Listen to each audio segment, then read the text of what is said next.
Bonjour peuple de Dieu. Je m'aimerais m'adresser à vous, aux enfants de notre Dieu, parce que les moments sont difficiles. Toute la nation et tout le monde entier est accablé, mais j'aimerais m'adresser à un esprit, car l'esprit est plus fort que le corps. Si l'esprit est vaillant, si l'esprit est fortifié, si l'esprit n'est pas affaibli, il va aussi soutenir son corps. Car c'est la parole de Dieu qui dit, celui qui veut venir après moi n'a qu'à prendre sa croix et me suivre. Nous savons que ce n'est pas dans un sens physique que cela est dit, parce qu'aucune personne dans le monde ne va prendre sa croix ou fabriquer une croix physiquement en bois et commencer à se trimballer cette croix partout pour suivre le Seigneur. Cela est spirituel. La croix ici est représentée par notre corps. Si le corps est faible, toute partie faible en nous doit être portée par l'esprit, car l'esprit est capable d'une grande charge, est capable de porter une charge lourde. En ce temps difficile, notre esprit est capable de porter toutes les charges possibles. Parce qu'il est dit, en réalité, dans l'homme, c'est l'esprit, c'est le souffle du Tout-Puissant qui donne l'intelligence.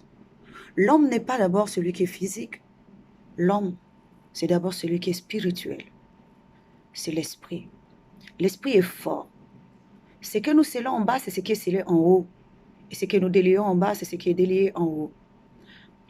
Nous sommes donc capables de prouesse, de puissance, de force, de déplacer des montagnes si notre esprit peut s'exprimer. Nous ne sommes pas en confinement spirituel, mais nous sommes en confinement que physique. Même si aujourd'hui notre corps est en confinement, mais nous ne devons pas laisser notre esprit être en confinement. Nous devons laisser notre esprit explorer tous les contours. C'est peut-être un temps que Dieu nous accorde pour que nous puissions rentrer dedans de nous-mêmes, pour que nous puissions chercher la face de Dieu à l'intérieur de nous. Dieu n'est pas un Dieu de l'extérieur, mais Dieu est un Dieu de l'intérieur.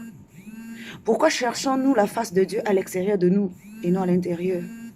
Mais si Dieu permet ce temps, peut-être que nous puissions réellement le chercher à l'intérieur de nous, pour que nous puissions réellement trouver sa face à l'intérieur de nous, pour que nous puissions savoir que nous sommes réellement des fils et que nous ne pouvons pas vivre selon l'homme extérieur, mais plutôt selon l'homme intérieur. Que nous avons une grande capacité, une grande force, une puissance.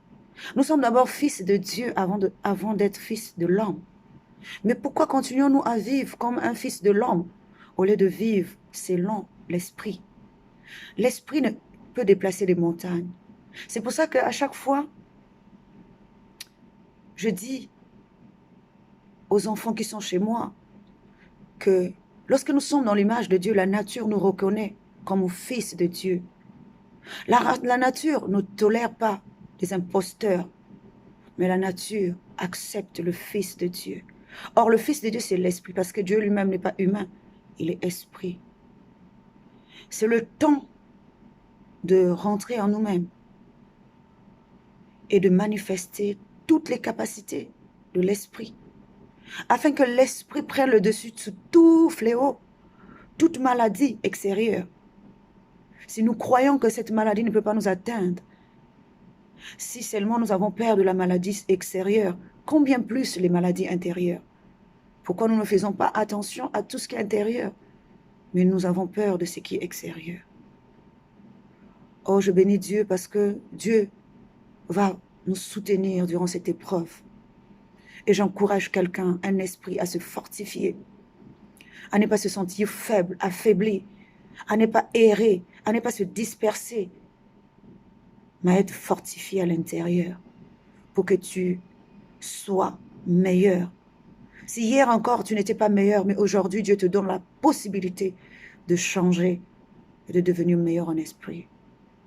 Gloire au Seigneur qui nous montre tous les chemins et nous donne toutes les capacités d'être une meilleure personne. Soyez fortifiés, où que vous soyez, et que ce moment, croyons-en, que ça va passer. Gloire et honneur à notre Dieu. Soyez tous bénis. Je suis le pasteur Blanche Falex de l'église Bienvenue Pèlerin. Merci à tous.